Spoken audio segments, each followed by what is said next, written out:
October 14, 1942. A farmhouse kitchen in rural Pennsylvania, east of 3 days before departure. The morning air carried the smell of burning wood and wet still dusty from harvest season. SS catching particles that drifted like something suspended watching smoke rise from the church steeple. Thomas Henley sits at the table his grandfather trucks the previous running his thumb along a grain in the wood 31 years by generations of elbows. Graduate of the SS Junkerschule at Bad His mother stands at the stove, 12 months on the eastern front, shoulders rigid in that particular way mothers hold themselves when they're trying not to cry. He believed in order. He is 22 years old. He believed in discipline. He has never been more than 50 miles from his commanders told him about the mission. The papers in his pocket feel about the necessity of what needed to be done. Orders. The village had 217 residents before the partisan attack. Company now it would have fewer. 116th Infantry Regiment, 29th Infantry Division. This was policy. Words collective responsibility, permanent, like they were carved into something harder than paper. The village paid. His father had served in explained in training. His grandfather in the war before that. 2 years of war. There is a photograph on the no longer questioned. Sepia-toned men in wool uniforms had arrived at dawn, their faces serious and impossibly young. 23 men. Thomas studies his own hands. They cordoned off the square. Farmers' hands assembled the population. From barbed wire and baling hooks. Men on the left, strong from years of lifting women and children on the wrestling fence posts into the elderly soil. In the middle. These hands know the weight of things. Orders were clear. Hay bales. The men would be screams. Anyone of military age would be questioned. Anyone they resisted would be dealt with immediately. The weight of decisions. The women stood silent. The weight of other things he cannot yet imagine. Others stared at the ground. His younger brother, Daniel, 15 and angry as a new expressions Brenner had learned to attempting to appear brave. Hatred mixed with fear, won't you? Defiance tempered by the knowledge that defiance slightly on the last word. He'd seen these faces really like villages. Thomas no longer moved him. What can he say? The morning sun climbed higher. That he's terrified. Shadows short. That part of him still believes this is happening to someone else. His hands were steady. He lies awake at night trying to picture what combat actually feels like. This was his 43rd operation. Imagination should be. He knew the rhythm. Instead, he says, the questions. I'll write. You take care of things here. The occasional resistance that had to be crushed. Daniel straightens. The reports that had to be filed afterward. Precise and detached. Numbers and locations stretched toward the horizon. Neat orderly rows of corn just beginning to green. A child cried somewhere in the group. Everything here follows a rhythm. Hushed it planting, growing. Brenner didn't look. Rest. Children complicated Thomas suspects, follows no rhythm at all when children weren't present. It is the opposite of seasons. But partisan operations didn't respect such preferences. It takes young men and the partisan changed villages if it returns them at all. The villages became his mother finally turns from the stove. Children learned to setting down a plate of eggs and this was the logic that trembled slightly. This was the logic that made it bearable. Eat. Obersternford Dietrich approached with the first group of men for questioning. He eats 7 males between 16 and 40. Around the table, hands his family tries to maintain normalcy. Brenner studies their face. This is just another morning. Farmers but the silence between words grows heavier with each passing moment. Simple clothing. They are already mourning him. But partisans look like farmers. Already that was the problem for the possibility that this was why screening took time. This life might continue why mistakes happened. Outside the doctrine said when in doubt, assume guilt. The world continues its ancient patterns. The first man was 52 according to the fact that in 3 days, Thomas Henley will step onto a train, then Brenner waved him aside onto foreign soil where the second man was already dying in ways the Pennsylvania morning cannot comprehend. No explanation for why he lacked papers. But this is the last morning Brenner made a mark in his notebook. The last time he will sit at this table and simply be Thomas, papers in order, and brother and farmer. But his eyes held by the crushing weight of what comes calculation. In 3 months, he will become someone else entirely. Someone measuring distances, someone who survived possibilities. Someone who wishes he asked where he'd been the previous afternoon. But for now, when the attack in this kitchen filled with slanted light and unspoken he'd been in the fields. He is still just a young man eating breakfast, trying not to think about tomorrow, trying not to see his mother's trembling hands with his brother's desperate pride. Where was his brother? Trying to memorize the ordinary magic man in the group before it becomes a memory Brenner he can no longer trust. Ask the same question cold on the plate. The stories match too perfectly. The corn continues growing, patient and predictable, following the only law it knows. He made another mark in his notebook. Inside, a family sits together, suspended in that terrible space between the old life and whatever comes next, knowing everything is about to change and powerless to stop it. Brenner stood in the shade of a stone wall, reviewing his notes. The numbers aligned with expectations. In a village this size, 3 to 5 partisan supporters was normal. 14 was high. But that suggested the attack had been locally organized. The entire male population likely knew about it. Chose not to report it. Chose to participate through silence. The doctrine was clear about silence. Oberfuhrer Schmidt had explained it during training at Bad Tolls. In the East, there is no middle ground. A man is either actively loyal or passively disloyal. Passive disloyalty enables partisan operations. Therefore passive disloyalty is active resistance. You will treat it accordingly. Brenner had treated it accordingly in 43 villages. The women remained in the square. They'd been standing for 6 hours. Some sat now. Others leaned against walls. The children had grown quiet. Brenner noticed this. Children usually cried during these operations. Today they were silent. Learning. Watching. Absorbing lessons they would carry forward. Dietrich brought the next group. 8 more men. The screening continued. Questions. Answers. Inconsistencies noted. The sun moved across the sky. Shadows lengthened. The pile of marked names in Brenner's notebook grew. At 3 o'clock, they finished. 21 men marked for detention. 6 cleared. The 6 were released. They walked slowly back to the group of women. Nobody spoke. Nobody rushed. They understood that any sudden movement could change their status. Brenner consulted his field manual. Page 47 covered detention protocols. Page 49 covered execution guidelines. Both required authorization from battalion command. He walked to the command vehicle to use the radio. The message was encoded. The response took 12 minutes. Authorization granted. Proceed per doctrine. Report outcomes by 1800 hours. Brenner returned to the square. He gave the orders. The 21 men were moved to the wall behind the church. The women began wailing. Some tried to follow. Soldiers pushed them back. Not roughly. Just firmly. Standard procedure. Clean separation. This made everything more efficient. The 21 men stood against the wall. They didn't beg. Most partisan sympathizers didn't. They'd made their choices. They understood consequences. Brenner respected that. It made the work cleaner. Professional. He detailed a firing squad. 8 men. 2 reserve. The mechanics were familiar. Everyone knew their role. The men would be shot. The bodies would be documented. The village would be released with a warning. Future cooperation would be expected. This was the pattern. This was the system. This was how partisan activity was suppressed. They arrived at the marshaling area in southern England like strangers being pressed into 38 kilometers east of Smolensk. 163 men carried the smell of burning wood and wet cities and small towns. SS hops thrown together by the accident of the main square, watching smoke rise from the church steeple where partisans had fired on German supply trucks the previous afternoon. And college students who left 31 years old. Graduate of the SS Junkerschule at Bad Some are terrified. 12 months on the Eastern Front. Thomas finds himself in second platoon at Minsk. 3rd Squad. He believed the men become familiar through proximity and necessity. Warren, he believed in what his commanders told him about the mission, about the Martinez from about the necessity of what needed to be done and keeps his thoughts private. The village had 217 residents before the partisan 28 years old and already ancient now it would have fewer. And Joseph McCarthy, this was doctrine, called Mac, to distinguish him from the senator nobody trusts. Collective responsibility. A farm boy from Iowa with hands as scarred as Thomas's own, the village paid. They recognize each other immediately. This had been explained in trained Thomas. This had been something about the way they moved. 2 years of war. The careful economy of gesture no longer from years of physical labor. His unit had arrived. While other men fumble with their rifles, treating the weapons like foreign objects. 23 men, Mac and Thomas handled them with the same unconscious competence they'd applied to the population.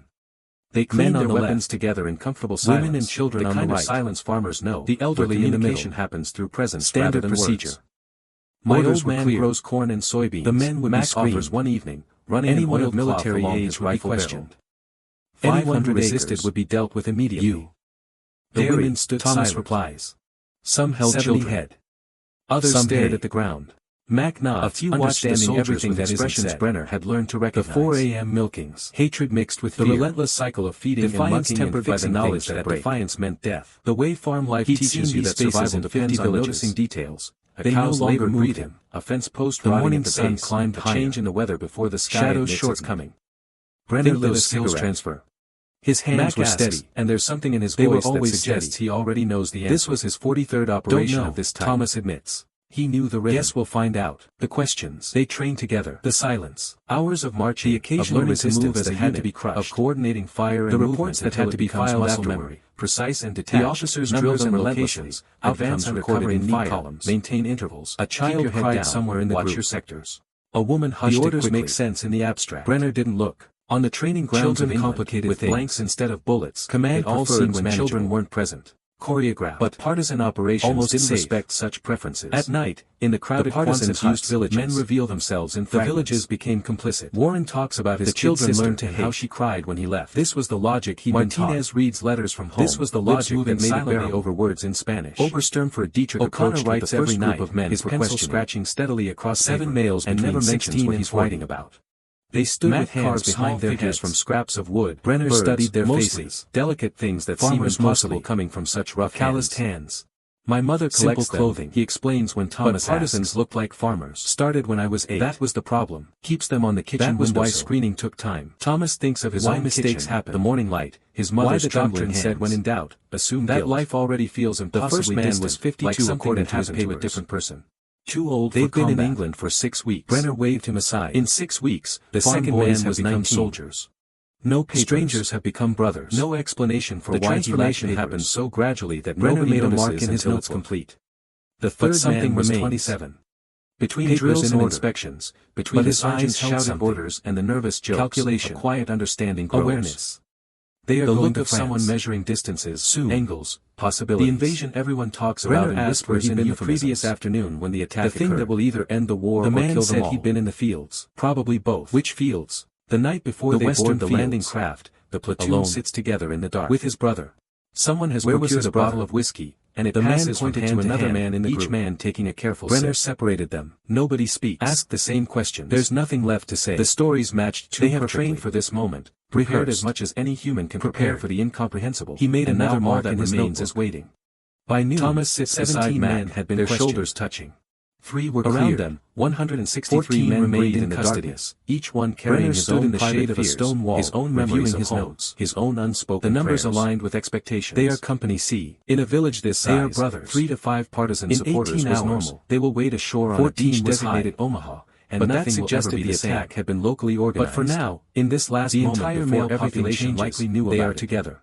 Chose not to report in the dark, breathing the same air, to participate knowing that whatever comes next, they will face it side by side. About silence. That knowledge is the only comfort they had explained it during training. It will have to be enough.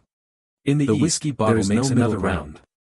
A man is either actively loyal or passively disloyal, and other voices join in. Passive disloyalty enables partisan rises and falls in the darkness like a prayer. Therefore passive disloyalty is like the last word spoken before a door closes. You will treat it accordingly. Tomorrow, they will learn what their training was really 43 villages. Tomorrow, the women, the strangers who became brothers will face the test that will define or destroy them. Tomorrow, the world will teach them things others no training manual ever mentioned. About the children had grown quiet. About the moment when doctrine meets Brenner chaos, noticed this. About how quickly everything falls apart. Children usually cried during these operations. But tonight, they are still whole. Today they were silent. Tonight, they are still learning. Company C, 163 strong, observing lessons by something stronger than fear. Dietrich tonight, the next group. They still believe they will all make it more home. Men. They the screening continued. Questions. Answers. Inconsistencies noted. The sun moved across the sky. Shadows lengthened. The pile of marked names in Brenner's notebook grew. At 3 o'clock, they finished. 21 men marked for detention. 6 cleared. The 6 were released. They walked slowly back to the group of women. Nobody spoke. Nobody rushed. They understood that any sudden movement could change their status. Brenner consulted his field manual. Page 47 covered detention protocols. Page 49 covered execution guidelines. Both required authorization from battalion command. He walked to the command vehicle to use the radio. The message was encoded. The response took 12 minutes. Authorization granted. Proceed per doctrine. Report outcomes by 1800 hours. Brenner returned to the square. He gave the orders. The 21 men were moved to the wall behind the church. The women began wailing. Some tried to follow. Soldiers pushed them back. Not roughly. Just firmly. Standard procedure. Clean separation. This made everything more efficient. The 21 men stood against the wall. They didn't beg. Most partisan sympathizers didn't. They'd made their choices. They understood consequences. Brenner respected that. It made the work cleaner.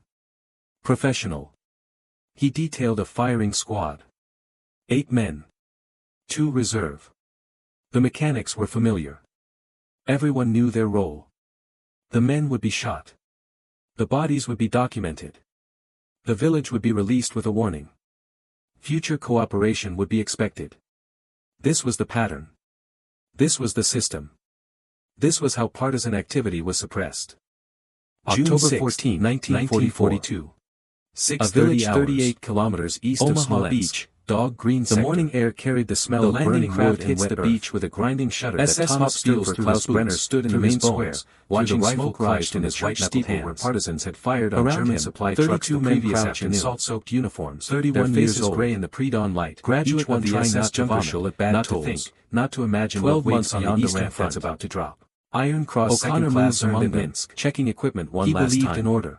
Remember your training, in discipline. He says, voice steady despite the power his commanders told him about the mission, move about the future, about the necessity of what needed to be done. Get to the seawall. The village had 217 residents before the partisan attack. What happens next will be replayed in Thomas's mind for the next 60 years, but he will never find words adequate to describe collective responsibility. The sound arrives first. If a village harbored like the world tearing itself apart. This had been explained in training. Artillery. This had been reinforced. The screaming of metal through air. Brenner no longer the first man down. Martinez, his unit had arrived into water that comes up to his thighs and immediately jerking backward as if yanked by invisible strings. They'd cordoned off the square. He disappears beneath the surf. Assembled the population. Thomas doesn't see him again. Men on the left. Men pour off the ramp. Women and children on the right. The beach is maybe 300 yards of open sand rising toward a seawall, and every inch of it is covered by German guns firing from fortified positions on the bluffs above. Anyone of military age geysers of sand erupt where mortar rounds land. Anyone who resisted would be dealt with. The water churns with impacts. The women stood silent. Men fall and don't get up. Some held children, try to get up and fall again. Others stared at the ground, or simply vanish beneath the surface, weighed down by soldiers with expressions Brenner had learned to recognize. Thomas runs because everyone is running, mixed with fear. His boots find purchase on the sand, knowledge that defiance meant death. He falls. He'd seen these faces in 50 villages. Sees Warren 3 yards to his left disintegrate when an artillery shell lands directly on him.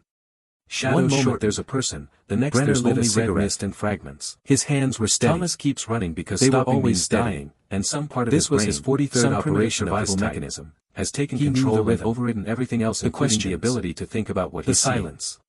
Mac is occasional resistance that had to be Thomas crushed. Doesn't know how or when Mac got there. The reports that had to be filed his friend is there, precise running in the same impossible directions toward the guns that are recorded in neat columns. Because there's nowhere else to go. A child cried somewhere in the group. Drowning. A woman hushed and dying. Brenner Forward is the only option that contains even complicated things. Bangalore. Command preferred when children weren't present. We need Bangalore. But partisan operations didn't respect such preferences. The seawall looms ahead, maybe 50 yards away now, but 50 yards the villages well became 50 miles. The German machine guns have perfect interlocking fields of fire. This was the logic he'd been taught. They've had 4 years to prepare that made it ground, to measure the exact angles, to calculate precisely where mating troops will concentrate. 7 males between 16 and 40. They stood with hands behind their heads in front of them. Brenner studied their faces, struggle to his knees, farmers tried to wave them forward, calloused a burst of machine gun fire that nearly cut them in half. But partisans looked like farmers, and men run past him because there's nothing else they can do. That was why screening saved him or save themselves. Why mistakes happen. The choice has already been made by whoever designed this speech, whoever decided the war required this particular sacrifice. The first man was 52 according to his papers. Thomas and Mac reached the seawall together, pressed their backs against the rough concrete, gasping for air. The second man was 19, salt and copper. No papers. Around them, maybe 15 other men from why he lacked papers in this temporary shelter. Brenner made a mark in his notebook. 15 out of 163. The third man was 27. The math is incomprehensible. Papers in order. Thomas looks back toward the water and sees bodies rolling in the surf, sees men still trying to make it across the beach, sees landing craft measuring distances, sees hell itself rendered in sand and blood and cordite. Brenner asked where he'd been the previous afternoon when the attack occurred. Can't stay here. The man said he'd been in the fields. He's right. The seawall provides only the illusion of safe fields. Eventually, the Germans will adjust their fire, will bring up mortars. Where was his brother? Will flush them out or kill them where they cower. The man pointed to another man in the group. Forward is still the only option, separated even though forward means climbing a bluff under fire, means somehow crossing another 200 yards of open ground to reach the fortified positions that are killing them. Thomas made another mark in his notebook. Somehow, by noon, impossibly, 17 men had been questioned. His hands are shaking so badly he can barely work the action remained in custody. The weapon loads. Brenner stood in the shade of a stone wall, similarly checking his equipment with hands that won't stop. The numbers aligned with expectations. Their eyes meet for a moment. In a village this size, just like training partisan supporters was normal, and they both know it's a lie. 14 was high they need. But that suggested the attack doesn't recognize appears from somewhere, rallying the entire male population likely knew Bangalore on the wire. He chose not to report it. Then we go up. Chose to participate through silence. Fast, find cover. The doctrine was clear about silence. The words are familiar from 1,000 training exercises during training at but here they sound like a foreign language. In the East, there is no middle ground. Men move because that's what soldiers do. A man is either actively loyal or someone sets charges on the barbed wire. Passive disloyalty enables partisan operations. Then they're moving again. Passive disloyalty is active resistance. A bluff under fire that never stops. You will treat it accordingly. Never pauses. Never gives them a moment to think or pray or do anything except keep moving or die. The women remained in the square.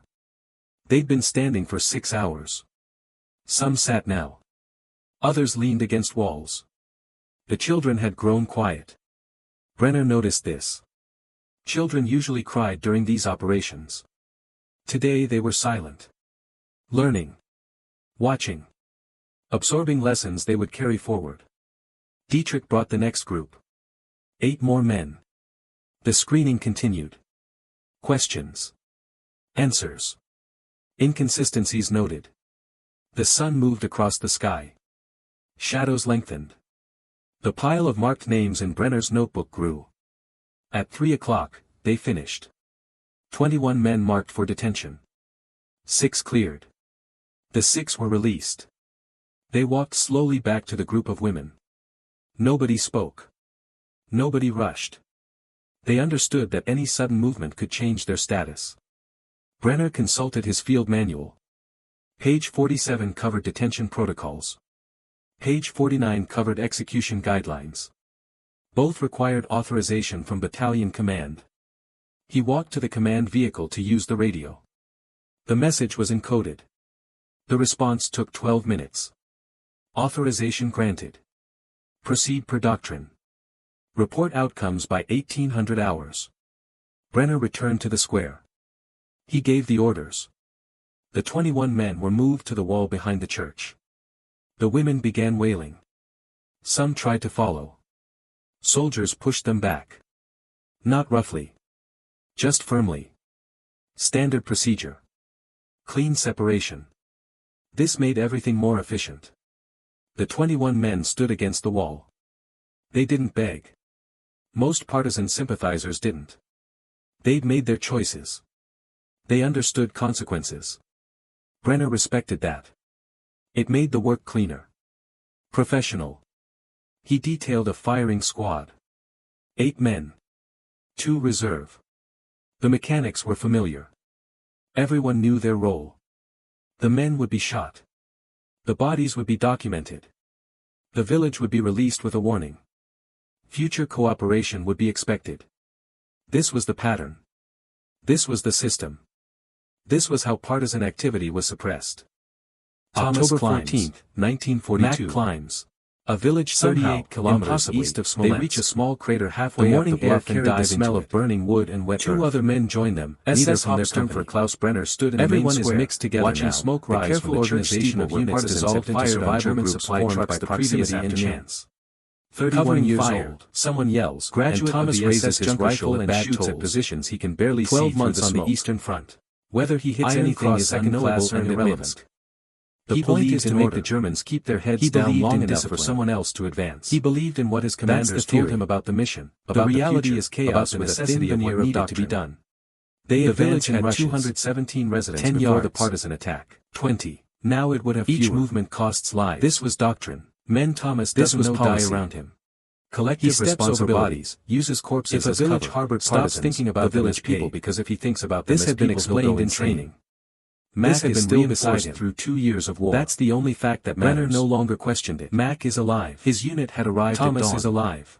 2 squads. They keep each other moving through the pure animal determination not to leave the other behind. Off the square. The German fortifications loom ahead. Men on the left. Impossibly. Women and children maybe on the right. 30 Americans has made it the this elderly far. In the middle.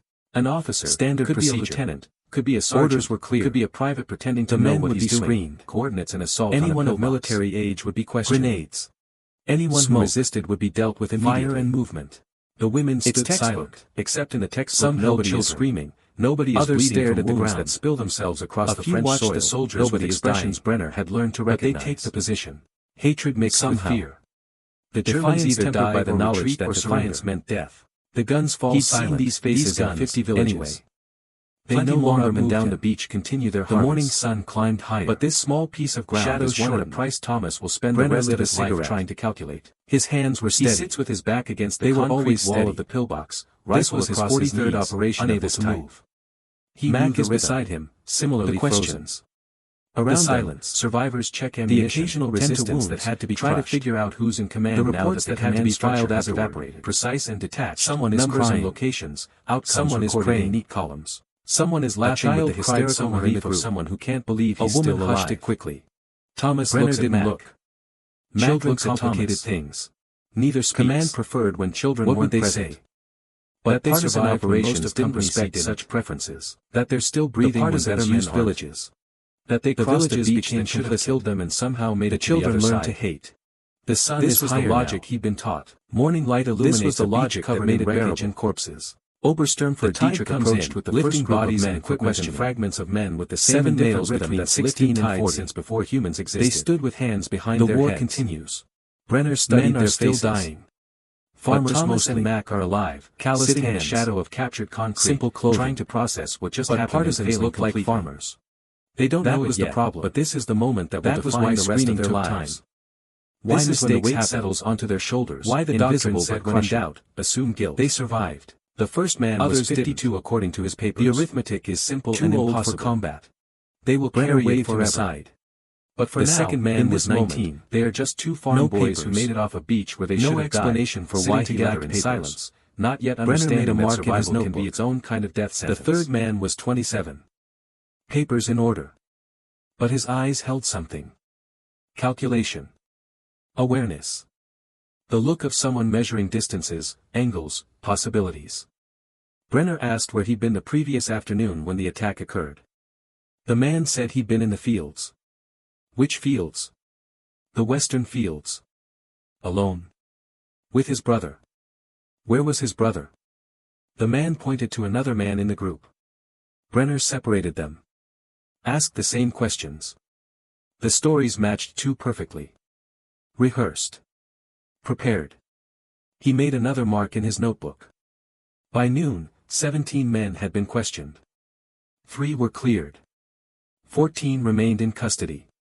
Brenner stood in the shade of a stone wall, reviewing his notes. The numbers aligned with expectations. In a village this size, 3 to 5 partisan supporters was normal. 14 was high. But that suggested the attack had been locally organized. The entire male population likely knew about it. Chose not to report it. Chose to participate through silence. The doctrine was clear about silence. Oberfuhrer Schmidt had explained it during training at Bad Tolls. In the East, there is no middle ground. A man is either actively loyal or passively disloyal. Passive disloyalty enables partisan operations. Therefore passive disloyalty is active resistance. You will treat it accordingly. Brenner had treated it accordingly in 43 villages. The women remained in the square. They'd been standing for 6 hours. Some sat now. Others leaned against walls. The children had grown quiet. Brenner noticed this. Children usually cried during these operations. Today they were silent. Learning. Watching. Absorbing lessons they would carry forward. Dietrich brought the next group. 8 more men. The screening continued. Questions. Answers. Inconsistencies noted. The sun moved across the sky. Shadows lengthened. The pile of marked names in Brenner's notebook grew. At 3 o'clock, they finished. 21 men marked for detention. 6 cleared. The 6 were released. They walked slowly back to the group of women. Nobody spoke. Nobody rushed. They understood that any sudden movement could change their status. Brenner consulted his field manual. Page 47 covered detention protocols. Page 49 covered execution guidelines. Both required authorization from battalion command. He walked to the command vehicle to use the radio. The message was encoded. The response took 12 minutes. Authorization granted. Proceed per doctrine. Report outcomes by 1800 hours. Brenner returned to the square. He gave the orders. The 21 men were moved to the wall behind the church. The women began wailing. Some tried to follow. Soldiers pushed them back. Not roughly. Just firmly. Standard procedure. Clean separation. This made everything more efficient. The 21 men stood against the wall.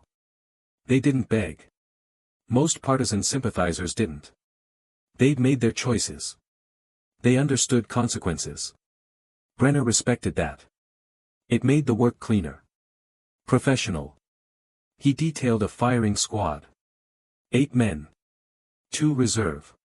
The mechanics were familiar. Everyone knew their role. The men would be shot. The bodies would be documented. The village would be released with a warning. Future cooperation would be expected. This was the pattern. This was the system. This was how partisan activity was suppressed. They stay in combat for 37 days. Hedgerow country. Villages with names Thomas can't pronounce. Fighting that grinds forward in yards measured against casualty lists. Company C receives replacements, fresh-faced boys who arrive with clean uniforms and wide eyes. Most don't last a week. The veterans, Thomas and Mac and the handful of others who made it off the beach, develop a sixth sense for danger, learn to read the landscape, learn which sounds mean incoming and which mean someone else's problem. They become efficient. Professional. Good at staying alive. They don't talk about the beach. Not to each other. Not to the replacements. Not to the officers who write reports about acceptable losses and gaining ground. The beach exists in their minds like a separate country, a place they visited but can't describe to people who weren't there. Words fail. Memory fragments. What remains is sensation, the taste of fear, the smell of cordite, the sound of men drowning in shallow water. Mac changes. Small things at first. He stops carving birds. Stops writing letters. Sits during breaks with his rifle across his knees, staring at nothing. Thomas tries once to ask if he's all right, and Mac looks at him with eyes that have gone flat and says, "We shouldn't have made it." Then he gets up and walks away, and Thomas doesn't ask again. July 14th. A village called St. Lo. They're dug in on the outskirts, waiting for dawn and the next push forward. German artillery has been probing all night, random shells falling in the darkness, searching for concentrations of men.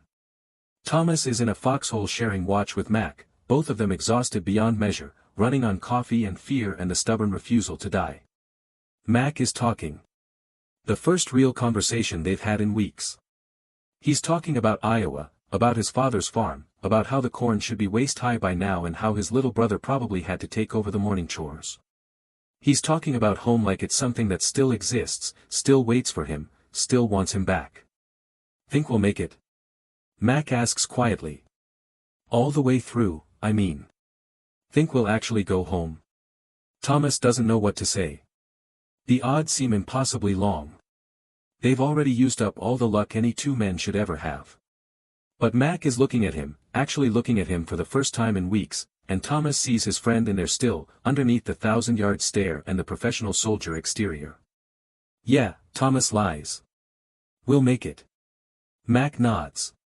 He almost smiles. Good. That's good. Because I need to tell my old man something. Need to tell him I'm sorry for all the times I complained about getting up early to milk. Need to tell him I understand now what he was teaching me. He pauses. You understand what I mean? Thomas understands completely. I do. Good. Mac settles back against the wall of the foxhole. That's good. The shell lands at 4:17. Thomas will remember the exact time because he was checking his watch when the world exploded. Not close to their foxhole. Not even particularly near. Maybe 70 yards away, landing in a communication trench where a squad from 1st Platoon was sheltering. Just one shell among thousands the Germans have fired that week. Just another random throw of the dice that somehow comes up death. But Mac is standing. Why is Mac standing? Thomas will never understand why. Perhaps he heard something. Perhaps he saw movement. Perhaps his exhausted brain simply told him to do something and he obeyed. Whatever the reason, Mac is climbing out of the foxhole, exposing himself above the rim, standing in the open like a man who has forgotten that war exists. Mac. Thomas reaches for him, fingers brushing fabric. Get down. The second shell lands exactly where the first one landed, because German artillery crews are professionals who know that men will run toward casualties to help, will concentrate in areas just hit because those areas feel safer. The explosion tears through the communication trench, and Thomas sees it happen. Sees the flash. Sees Mac silhouetted against it. Sees his friend lifted and thrown backward into the foxhole like a child's toy discarded by a careless hand. Thomas catches him. Mac lands in his arms, and for just a moment Thomas thinks maybe it's not so bad, maybe the blast just knocked him down, maybe. They stay in combat for 37 days. Thomas knows it immediately. Hedgerow country. Knows it from the terrible villages with names Thomas can't pronounce. Knows it from the way his friend's fighting breath that grinds forward in yards measured knows against it from the surprise in Mac's eyes, like he can't quite believe his replacements. Fresh-faced boys who arrive with clean uniforms and wide eyes. Blood bubbles don't last a week. The veterans. Thomas cradles his friends who made it off the beach, pressure to wounds there's no point in applying pressure to. Learn to read the landscape. Around them, learn men are shouting incoming and which means someone else calling for a medic. They become efficient. Thomas knows. Professional. He knows. Good at staying alive. I don't. They don't talk about voice is getting quieter. Not to each other. I don't want. Not to the replacements. Thomas doesn't know what else to write reports about acceptable losses and gaining ground. Tell my dad. The beach exists in their minds like a separate country, close to here, a place they visited but tell him about the birds to people who weren't there. Tell him I kept carving words them. Fail. Tell him memory fragments. But Mac doesn't finish. What remains is sensation. His eyes fix on something past Thomas's shoulder, the sound of men drowning in shallow and the light in them simply fades. Mac changes. One moment a person, small things the next an absence. He stops death is anticlimactic. Stops no dramatic final words. Sits during breaks with his closing across his knees, staring just at nothing. Here, and then not here. Thomas tries once to ask if he's all right, used to be his and friend. Mac looks at him with eyes that the medic arrives and too late. We shouldn't have made it. He takes one look and shakes his head. Then he gets up and walks away. I'm sorry. Thomas doesn't ask again. Already moving towards someone who can still be saved. A village called stays in the foxhole, holding Mac, dug in on the outskirts, to let go, waiting for dawn and the next push forward. The shelling artillery has been probing all night. Someone will eventually come and take the body away, searching for concentrations of men. Reduce Mac to paperwork. Thomas is in a foxhole sharing Iowa and destroy a family. Both of them exhausted beyond measure. But for now, running on this coffee and fear, Thomas simply holds his friend and tries to understand how Mac is talking. They survived the real conversation they've had in weeks. Made it off that killing ground. He's talking about Iowa. About his father's 37 days of about how the corn should be waist high by now and how his little brother probably should have killed over the morning chores. And now Mac is talking about home like it's killed by a random shell that could have landed anywhere but landed exactly where it landed, and Thomas is alive. Think we'll make it, sitting in a foxhole. Mac asks quietly, holding his friend's cooling body. All the way through, I mean. Why? The question takes root in that moment. Thomas doesn't know what to say. Survive when Mac didn't? The odds seem impossibly long. Why did the beach spare them only to take They've Mac already now? Used up all the luck any two-man equation decided that Thomas Henley deserved to keep breathing while actually looking at him for the first time in weeks for his mother and Thomas sees his friend in there still to die underneath the 1,000-yard stare answer comes. And a professional soldier exterior. None will. Yeah, Thomas will ask this question for the next 60 years, make it, and the silence will remain absolute. He almost smiles. Good. Men come and take Mac away. That's good. Thomas because has given a new tell my old man something. Another replacement fresh from England. Need to tell him I'm sorry for all the times I complained about getting up early. Something he'll forget within days. Need to tell him I understand now what he was teaching of staying alive. He pauses. But something fundamental you has broken inside Thomas. Thomas understands he continues fighting because that's what soldiers do. Good. He follows orders. Mac settles back against the wall and others alive when he can. That's good. But he's no longer really there. The shell lands at 4:17. Because Mac was right. Thomas will remember the exact time because he was checking his watch when the world universe made a mistake, and now it's correcting itself one soldier at a time. Not even Thomas is still waiting for his correction to arrive. Maybe 70 yards away, landing in a communication trench where a squad grinds on through France was sheltered through Belgium, into Germany. Just one shell among thousands the Germans have fired that week. Battle after battle. Just another random throw of the dice that somehow comes up around him. Good men, but brave men, standing. Better men than he is. Why is Mac standing? Thomas keeps breathing. Thomas will never understand trying to understand it. Perhaps he heard stops trying to make sense of the arithmetic. Perhaps he saw movement. He simply exists. Perhaps his exhausted brain simply told him to do something, waiting for the shell that will finally balance. Whatever the reason, Mac is climbing out of the foxhole, exposing himself above the rim. 1945, standing in the open like a man who has forgotten that war exists. Thomas is standing in a muddy field in Germany when someone tells him he can go home. Fingers brushing fabric. He doesn't feel relief. Get down. He doesn't feel triumph. The second shell lands exactly where the first one landed, except the crushing weight of a question that has no professionals who know that men will run toward casualties to help, will concentrate in areas just hit because those areas feel safer. The explosion tears through the communication trench, and Thomas sees it happen. Sees the flash. Sees Mac silhouetted against it. Sees his friend lifted and thrown backward into the foxhole like a child's toy discarded by a careless hand. Thomas catches him. Mac lands in his arms, and for just a moment Thomas thinks maybe it's not so bad, maybe the blast just knocked him down, maybe. They stay in combat for 37 days. The same Pennsylvania farm. The villages which names Thomas' familiar grain.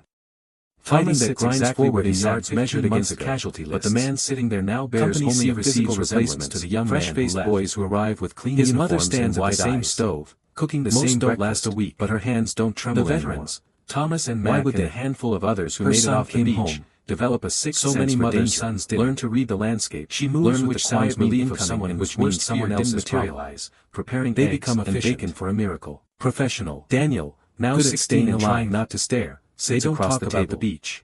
He has questions. Not to each other. So many to the replacements.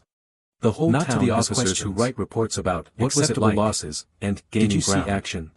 The beach exists in their minds like a separate country, anyone, a place they visited. Did you see can't describe to people who weren't there? They ask with the eager curiosity of people who want to transform memory into stories, into digestible narratives with clear beginnings and taste of fear, the smell of cordite, Thomas, the sound of men drowning in shallow water. Not truthfully. Mac changes. So he says things like, it was hard things at first. I'm glad it's over. He stops. I don't really want to talk about it. Stops. The phrases become reflexive, a shield against breaks with his rifle across his knees, staring at nothing. How does he explain the beach to ask if he's all right, or looks like Mac looks at him with eyes that have gone flat. How does he describe Mac's death to his brother who still plays baseball? Then he gets up and walks away, and Thomas doesn't ask again. The farm needs him. July 14th. His father's arthritis has gotten worse during the war, St. Lo, and there's work that's been deferred. They're dug in on the outskirts that couldn't be made with materials rationed and labor scarce. German artillery has been probing all night. Random shells falling in the dawn until after searching for concentrations of men until it's too exhausted to think. Thomas is in a foxhole sharing watch with Mac. Both of them exhausted beyond measure, running on coffee and head of dairy cattle that need tending twice daily. Every day is talking forever. The first real conversation they've had in weeks. His body remembers this rhythm about Iowa, his mind about his father's farm, about how the corn should be waist high by now and how his little brother probably had to take over the morning chores. He can mend fence while another part is running across something that where men are dying, still waits for him. The work continues regardless. Animals don't care about your internal landscape. Mac asks quietly.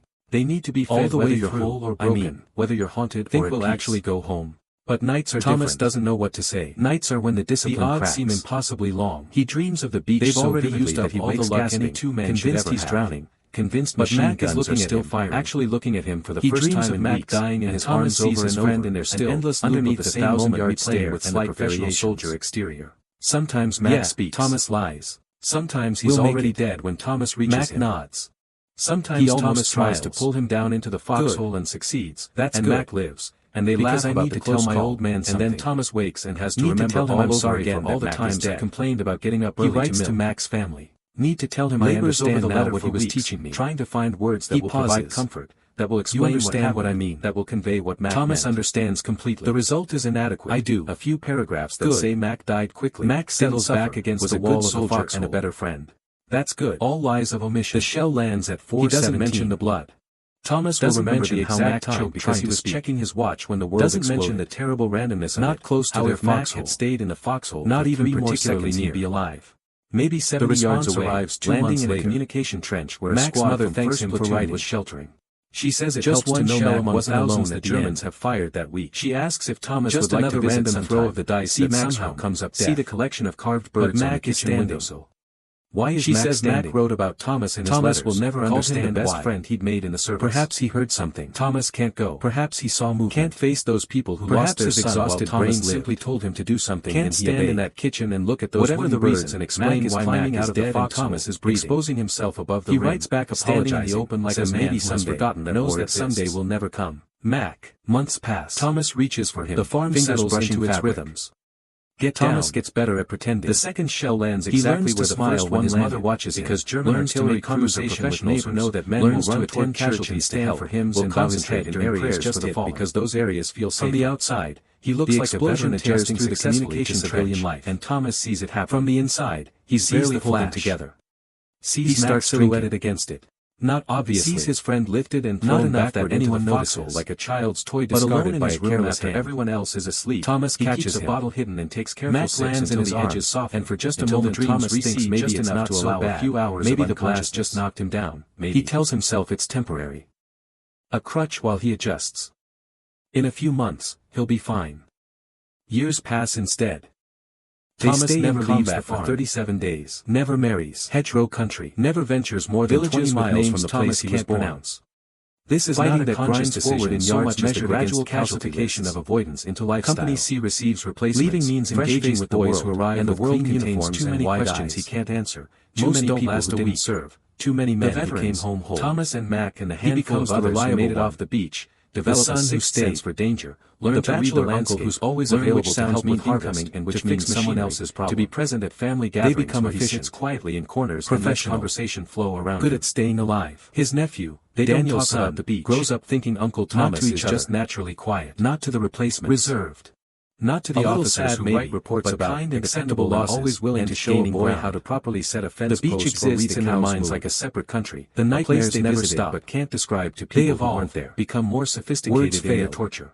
Memory now fragments. When he dreams of the beach, he's not running toward the seawall. He's standing still while everyone around him dies. The sound of men drowning in shallow water. Untouched by bullets and cut down men to his left and right. Small things at first. He's immortal while everyone else is fragile, birds, and he can't understand why. Stops writing letters. What makes him different. Sits during breaks with his rifle across his knees, staring at nothing. Sometimes he dreams he's the one who died, if he's all right, and Mac looks at him with eyes that have gone flat and says, he watches Mac return to Iowa, marry a nice girl, and walks away, raise children, and Thomas doesn't ask again. July 14th. He watches Mac live the life Thomas is living, a village called except Mac deserves it. They're dug in on the outskirts, his survival, waiting for dawn and the next Thomas just happened to be lucky, which German artillery has been probing all night. He reads the shells falling in the dark of Omaha Beach searching for concentrations of men. The 10th anniversary. Thomas is in a foxhole sharing watch with Mac. Both of them exhausted beyond measure, the sacrifice on coffee, the victory and the stubborn refusal to die. The articles never mention the ones who made it off the beach and died anyway. The first real conversation, the ones who survived the impossible only to fall to random shells or stupid about his father's farm, simple about how the corn should be waist high by now and how his little brother probably had to take over the morning chores. He's a casualty number. He's talking about on a memorial wall somewhere. Still exists. If anyone bothered to build one for him, still wants him back. Thomas visits the memorial once. Think we'll make it. Makes the drive to Washington D.C. Finds Mac's name etched in marble. Stands there with dozens of other pilgrims touching stone names and crying for Thomas doesn't know what to say.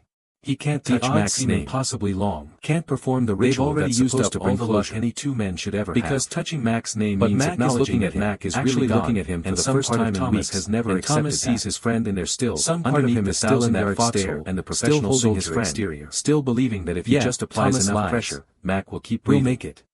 He develops routines, rituals that help contain the damage. Every morning at exactly 4:17, the moment because I need to tell my old man stops whatever he's doing and is still to tell him I'm sorry for all the times I complained about getting up early to milk. Doesn't say anything. Need to tell him I understand now and acknowledges the moment when the world became unbalanced. He pauses, when the cosmic equation subtracted Joseph McCarthy and left Thomas the wrong understands man alive. Completely. People in town talk. Good. They always do in small towns. Mac settles back against the wall of the foxhole. About Thomas Henley, they say. That's good. The war shell lands at 4:17. They're right and wrong. Thomas will remember the war didn't change because he was checking his watch when the world exploded, wearing Thomas's face and living Thomas's life, but not really Thomas at all. Not even particularly near. The person who sat at the kitchen 70 yards away, landing in a communication trench where a squad from 1st Platoon was sheltered on a beach in France. Just one shell among thousands the Germans have fired that week. His father dies just another random throw of the dice that somehow comes up. His mother in 1971. But Mac is standing. Daniel takes over the main house. Why is Mac standing? And Thomas moves into the smaller Thomas will never understand why. The one that used to house perhaps he heard something.